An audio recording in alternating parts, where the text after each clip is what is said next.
This is a little bit freaky. I've never seen winter fog like this. Like, this is not snow, and it's below freezing. Like, it's fucking negative 13 degrees Fahrenheit out.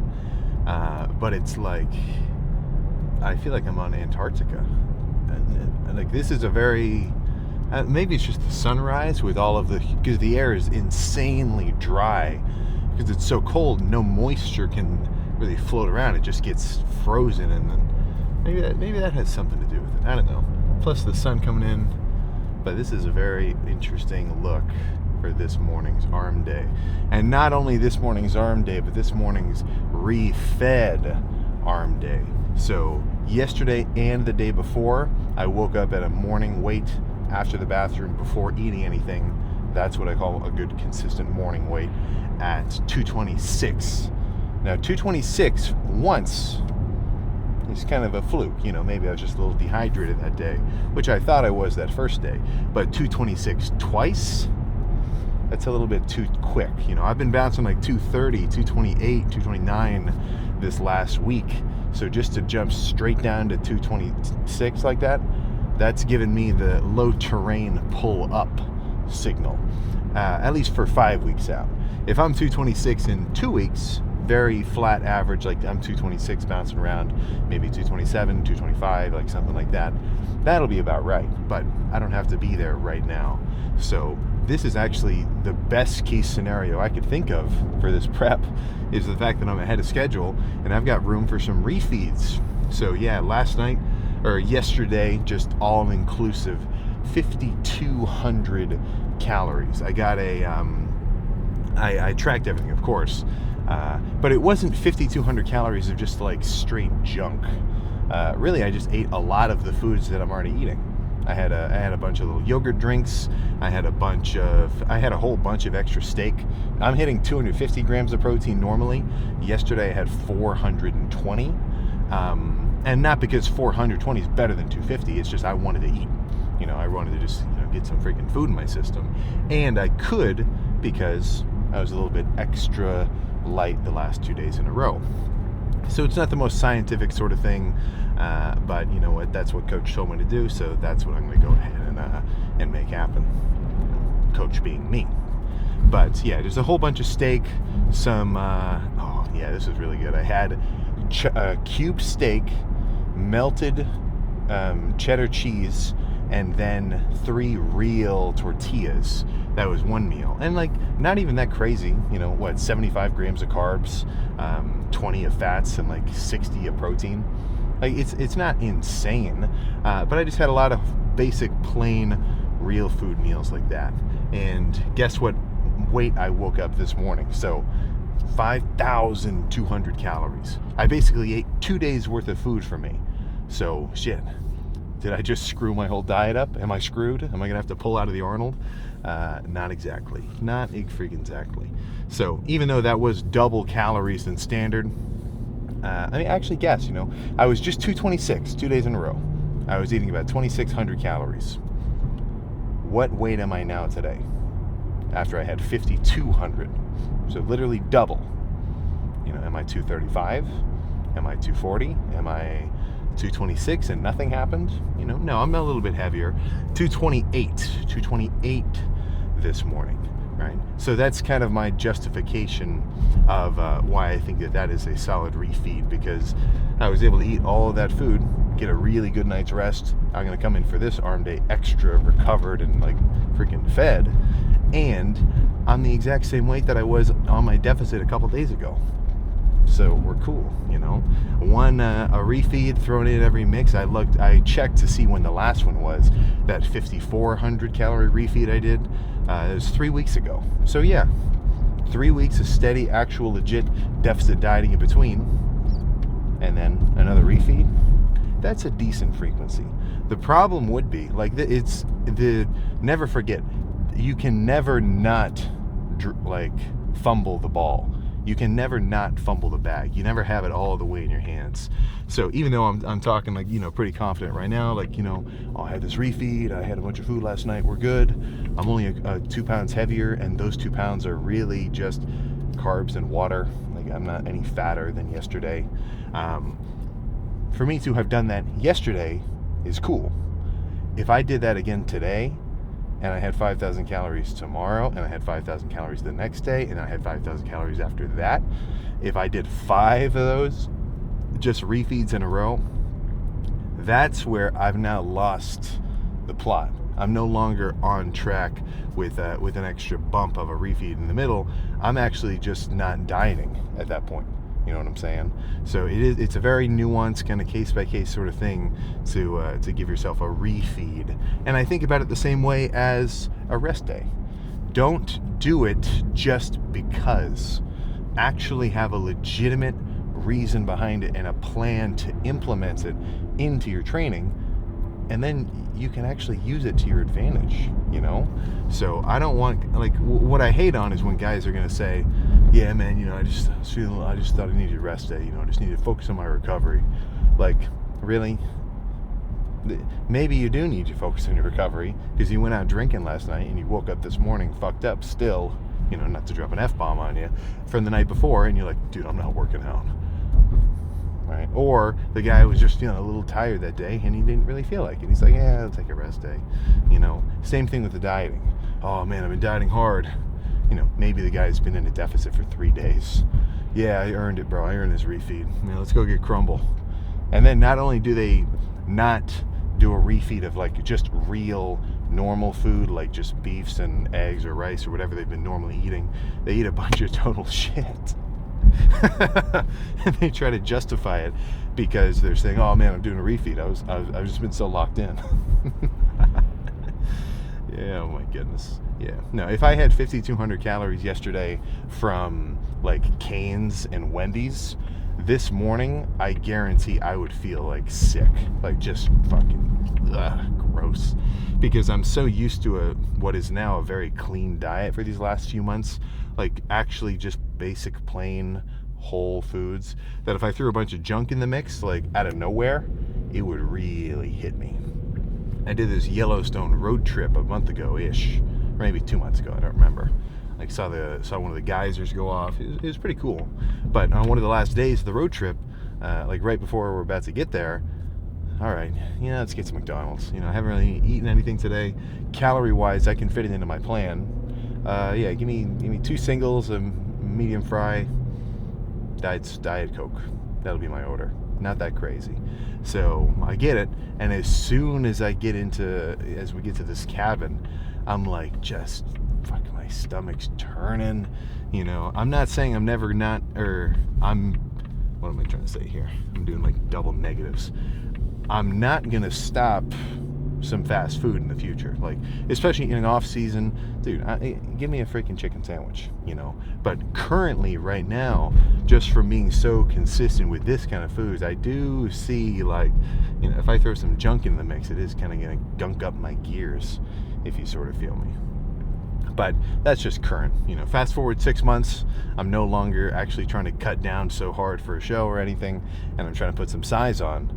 Well, hell yeah. Post-workout McDonald's trip, post-workout Wendy's trip, that's not going to be out of the question. But that's for later. Now is for now. So I'm as fed as I could be more fed. Like before the actual competition, you know, come March when I'm carbing up, that night, I'm probably going to eat like, that day/night, because, you know, you're kind of going to eat into the whatever. I'm probably going to have like 6,000 calories or something.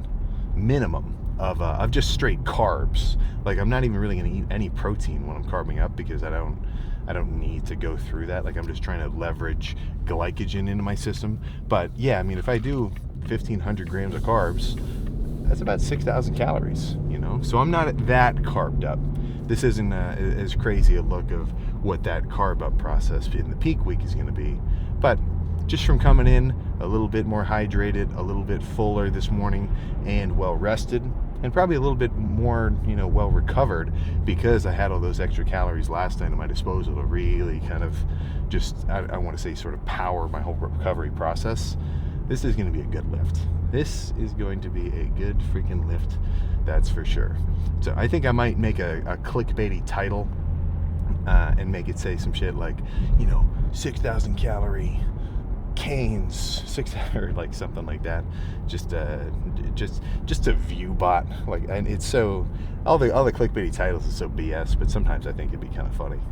I don't know. We know the gist, though. We know the gist. We are still on freaking. We're well on our way to March 6th. That's for sure. So yeah, I think nothing else to say. How about we just get started? And I don't know if I'm going to do a voiceover or not this time. We'll figure it out later. But let's just get this lift on its way. All right. Let's do some curls and pushdowns to start. So just superset style, 50s, rope.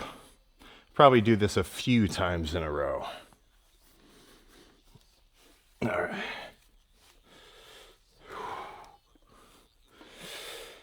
All right.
Ooh.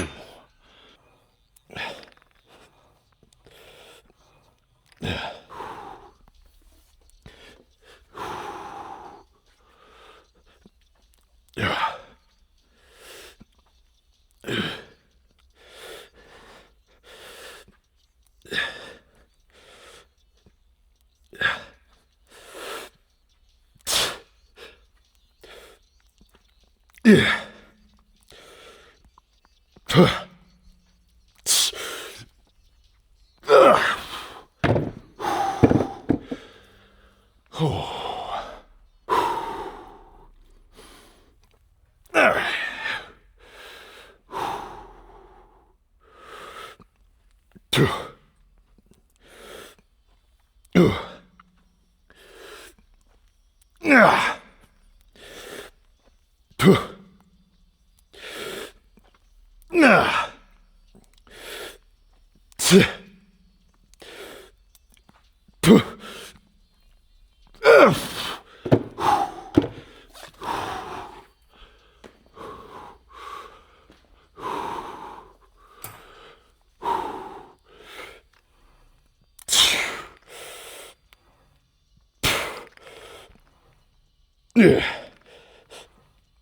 One more of those.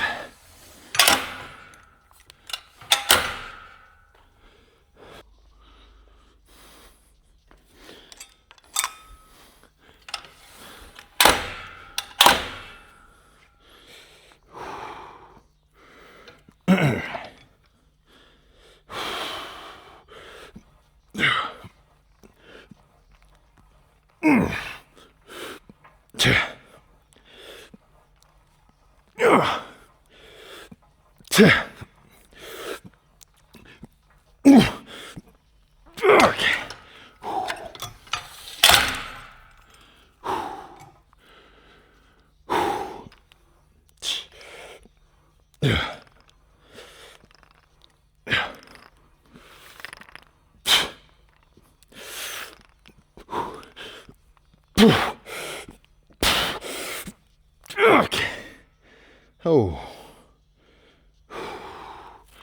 All right, I think one more something, and that'll be all posed down.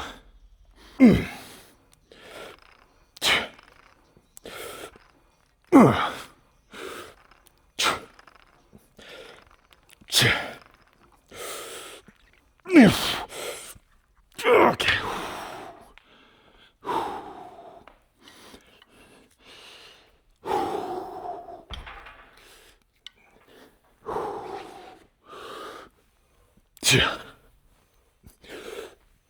Yeah.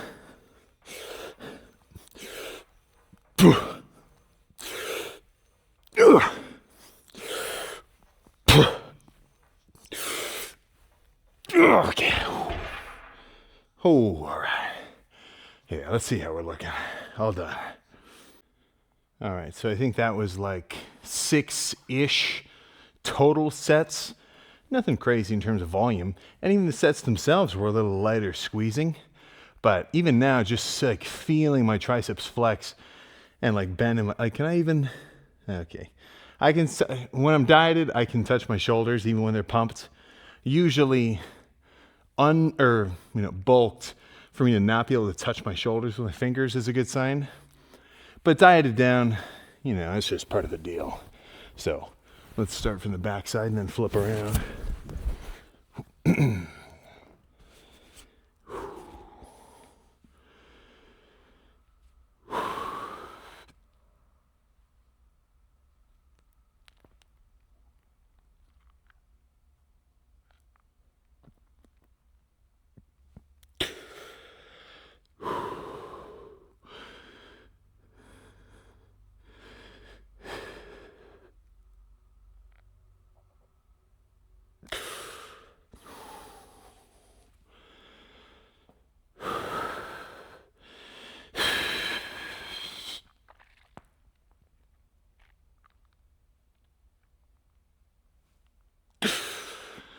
Let me turn off this side light. That's actually kind of throwing off the freakiness. Let's see, which one is that?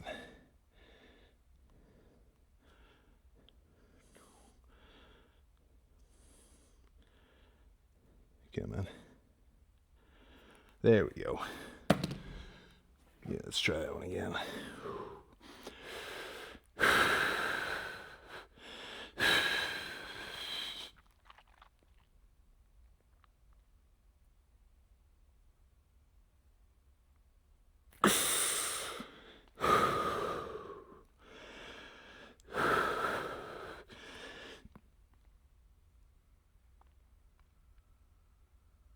Ooh, my goodness.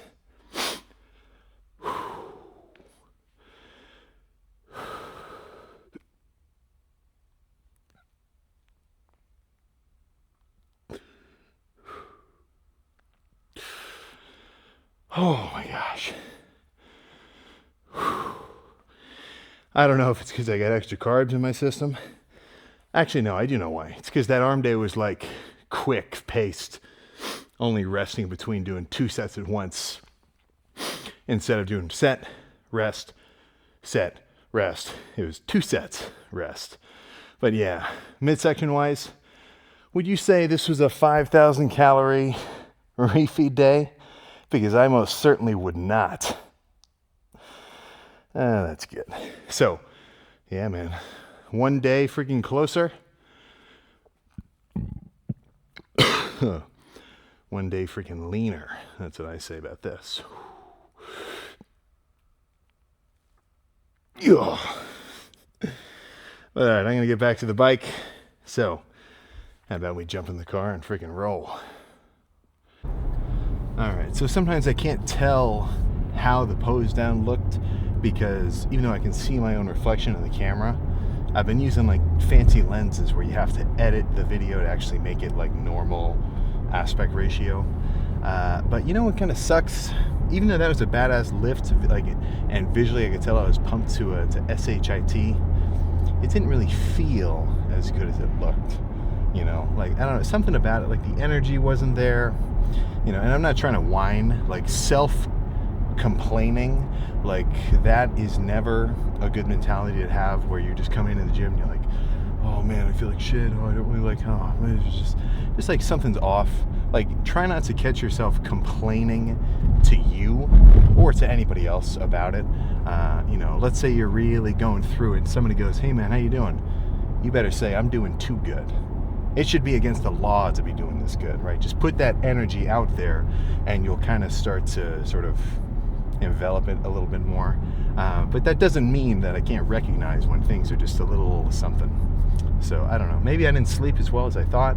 I'm definitely hydrated, so maybe I'm just at that point. I mean, 5 weeks out, I would expect now for, you know, to take a little bit of an energy hit with the training. But I was kind of hoping after all that food yesterday, I would have felt a little bit wilder for this lift. But that's okay, because at the end of the day, guess what? The lift got done. I got a badass pump. I stimulated my tris and my bis to the point where as I keep getting leaner, I know they're not going to shrink down and they're going to maintain their mass. So, I mean, all of my actual, like, objective goals of the lift and the day are still on track. But, you know, sometimes it just doesn't feel like that as much. And that's all right. It really is just kind of part of the process, you know. So that's the performing even when you don't want to kind of deal. Not that I didn't want to get a lift, of course. I mean, I wouldn't come in there. It's like, I think I have some kind of self-perception about it, where if I come into the gym, it's like I'm doing something. The only time I've left the gym mid-workout was one time I like really hurt myself. Like I had a knee thing, and I'm like, oh dude, I gotta go. I gotta get out of here. You know, that was, and it wasn't even related to the lift. You know, it was like, whatever. But yeah, so that's okay. So if you ever have a lift where things aren't exactly clicking, something or other, if you still hit it and you still bring it and you still actually, like, say on a set-by-set basis, all right, let's go, I think you'll be better off. You'll be better off. The guy who waits for everything to be perfectly prepared for him will likely never perform, because perfection's unattainable like that, you know. It's more so being able to handle a little touch of adversity. And I don't mean like, you know, your car exploded on your way to the gym and now you got to figure out how to whatever. I'm saying like the little bit of adversity of like, man, it's just not really clicking right now. That's okay. All right, let's still go for it. Let's make it happen. You know, I see a lot of videos like this where guys are talking about like their dream pieces of equipment. You know, they're checking out like Alpha Land or Gold's Gym or all sorts of different powerhouses and just like crazy ass gyms with this highest end, fanciest equipment ever. And in the videos, these guys, especially not younger, but just earlier in their training, they're like idolizing these pieces of machines. Like, oh man, if only I could have access to this sled row, then I'd finally start to grow. Man, if only I had access to this machine. As if that is going to be the differentiator, you know? It's not a machine kind of thing. And to assume that, like to even think that the machines that you have at your disposal is your limiting factor, right? I mean, what do they say about bad craftsmen? They blame their tools. They're going to blame their tools for why their work isn't turning out how they want it to, you know? And that's classic human psychology deflection, which is a very comfortable thing to do, you know? I'm not the problem. It's this, and this. This is why I'm not where I want to be. It's not because, you know, I haven't really been going to the gym very often and I've been kind of slacking. And even when I do go, I'm kind of on my phone a little bit too much and I should be doing my cardio and, you know, blah, blah, blah. It's because I don't have the Arsenal converging chest press in my gym. Fuck. That's the reason. Or, you know, frick. Sorry about that. No, not so much. Right? But, yeah. Usually I like to... I don't even want to bring that kind of stuff up. Like last prep, the last back day that I did before the first show in Vegas, it was at an Anytime Fitness, and this was like 2 days after the show. I didn't even have to do it. Like if I didn't hit that workout, nothing would have changed. I'm not going to grow. I just kind of wanted to hit a lift. And during the workout, because I record them all, I walk up, I do my set of pull downs, I get down, and I go up to the camera, and I'm like, all right, yeah, that was a good one. Let's do another one. I mosey on over, hit the end record button, and then I go, because I was dying. Low energy. I had 400 milligrams of caffeine. It was not translating to that energy in the actual set. But you don't try not to highlight the negative side of things in your mind too much, because if you do that, then you're really just putting emphasis on it, and you're going to start to notice it more, and then you're giving it more power over yourself than it actually really has. Like it's imagine two different guys. This is kind of a more extreme take on the situation, but two different dudes, and they've each got a different mentality about their day, right? About just everything that happens to them, all the people they see, all the things that they do, and just everything that happens for about a week. And one guy, let's say that his typical mentality is every time anything goes wrong, he says, fuck, I've got bad luck. God, this always happens to me. He's just, if every time anything happens, he's just going to think about it, he's going to stew on it, he's going to focus on it. And anytime anything good might happen to him, well, if anything, he's going to have a weird entitlement of oh yeah, so much bad shit has been happening to me. Finally, something goes my way. And then there's the other guy, where in his mind, every time anything works out, every time anything goes well for him, maybe somebody comes out of the door at the Planet Fitness on his way to cardio, right as he's coming in, they hold the door open for him, just tiny little things like that. And every time that happens, he's like, yeah, hell yeah, man, lucky me. I say that a lot to myself. Anytime anything goes good, I'm like, hell yeah. And if every time that happens, then, maybe you get hit with a trifecta, so that's where you drop your phone, you bend down to pick up your phone, and then you bump your head on something, and then you go to open a door, and you drop your keys as you when you get three just random things in a row, and they just compound into what the fuck. Oh, yeah, I'm not trying to bust those out right now, I can't help it.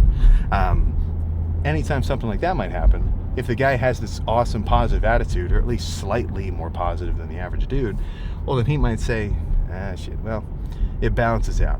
With all the good shit that's been going on, I guess I'm due for a little bit of a stub in my toe, or a tripping over something, or whatever, So I know that's kind of baseline, holistic, just look on the bright side of things kind of logic. But it doesn't have to be the most groundbreaking things in the world.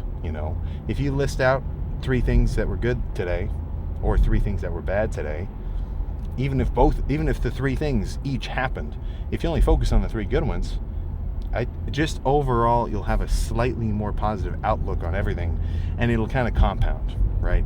It's never going to be a one-off day where you're like, well, I was thinking positively today and it turned out amazing. I won the lottery. It's not like that. But even with these workouts, one workout doesn't do jack. One day of dieting doesn't do anything. But if you have 100 days like that, if you have 1,000 days like that, 2,000, 2,500, they really do kind of add up. And then you'll be a different guy because of it. So take with that what you will, if you get a little something out of that. But plan now for me is to go home. I've got some canned chicken and some rice cakes waiting for me. That's a good post-workout meal for me. So I'm going to do half a sleeve, so 49 grams of carbs for the rice cakes, 60 grams of protein worth of the canned chicken, about 10 grams of fats, a little bit of sugar-free barbecue sauce, and then a post-workout / post-cardio nap on a Saturday. That's pretty good. I think that is going to be a good, not ender, but a good kind of midday sort of moment. So, yeah, man, that's all I got. So I'll see you for whatever goes down tomorrow.